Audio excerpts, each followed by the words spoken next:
Welcome to Bishops Blaize. Who the fucking hell are you? My name's Pete Boyle. I'm 40, nearly 41. I look about 60 because I've had a hard life. So where the fuck are you from? Born in Withington, which is Manchester, about 5 miles from the ground.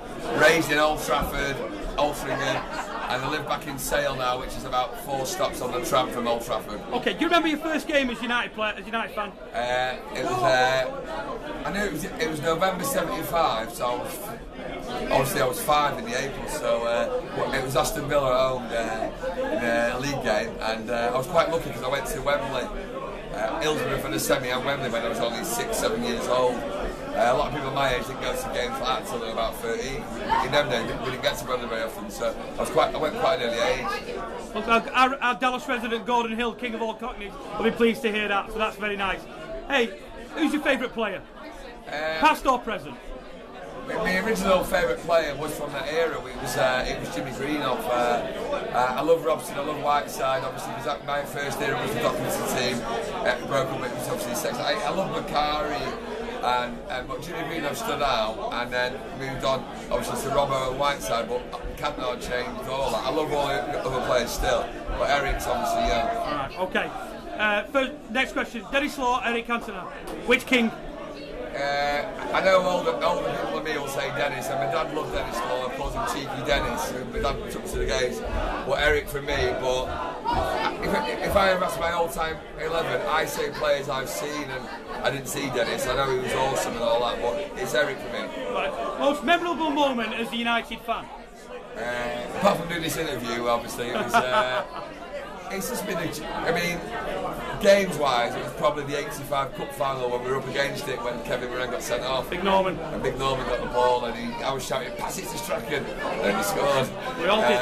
But obviously we had wonderful moments like the new camp, the Travel and Moscow, and they've all been brilliant. But if I could have 2 in the first title. 93, because we just won it, yeah. Because I thought we'd never win it in my lifetime after the year previously, yeah.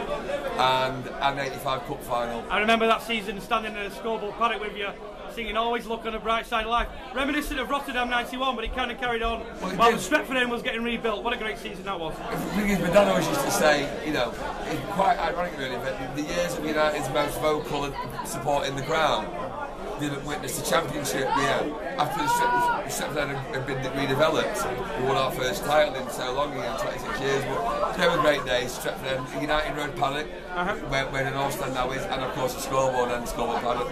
What's your most disappointing moment as a United fan? I think it was. Losing 5-1 to City was hard, but I really felt low in '95 at West Ham, because we could have won the league and we had so many chances, and the West Ham goalkeeper, I think it was Pusko, he's never ever played a game like that again. He saved them with his feet, his arm, his elbow, and West Ham I don't have a lot of time for after the obvious rivals, because in '92 and '95 they played out of their skin to almost stop us winning the league. I think that would, if we would have won that day, we would have won another double. So that's probably the most disappointing. Now, with an open chequebook at hand, any 2 players you also want to bring into Old Trafford, obviously this summer? Bring Ronaldo back. I think it'd be a great return, prodigal son. And realistically, I'd love to get Iniesta, but he's not going to come, is he? That's all right.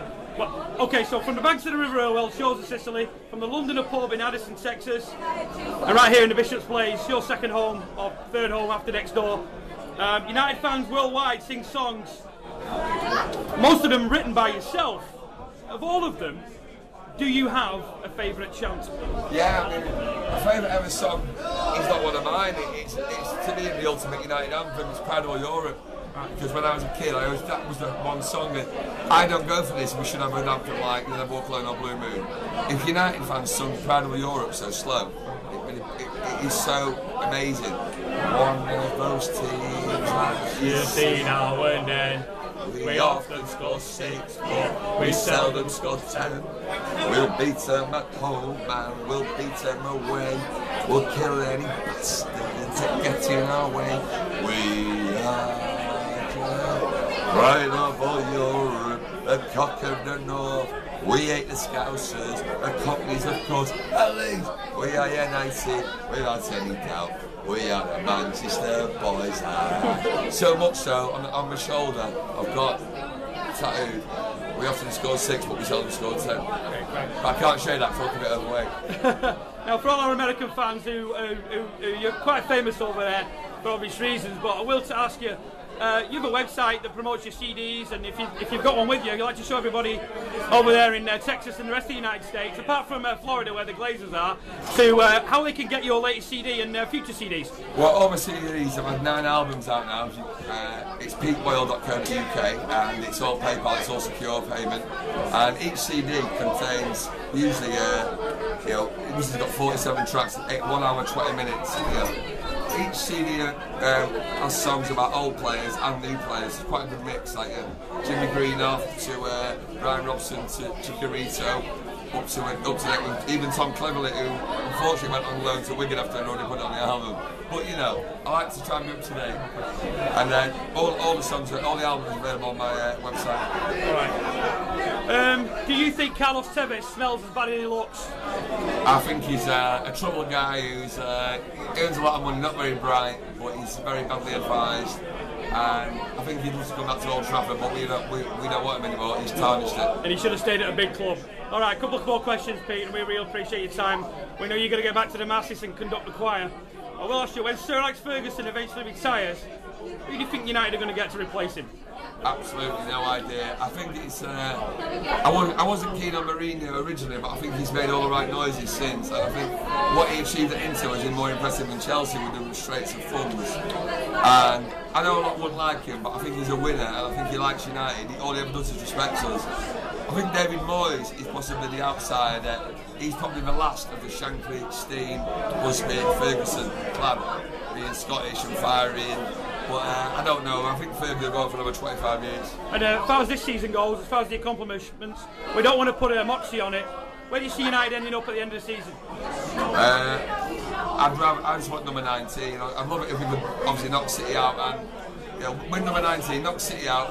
And even if we lose to bloody whoever in the final, I want to win every competition really, but I'd rather have the league because it's the one that we didn't have for so long, and it's the one that the best team wins the league. Alright, okay. Pete, it's been a pleasure to interview you today. Have you got one final word for your rapidly growing army of Red United fans over in America? I'm proud of Red, from Manchester, from America, from Norway, from anywhere. All one big Red family, and keep following the Red faith. Dallas Reds and One United USA, thanks very much for your love you. Enjoy the game, mate. Thank you.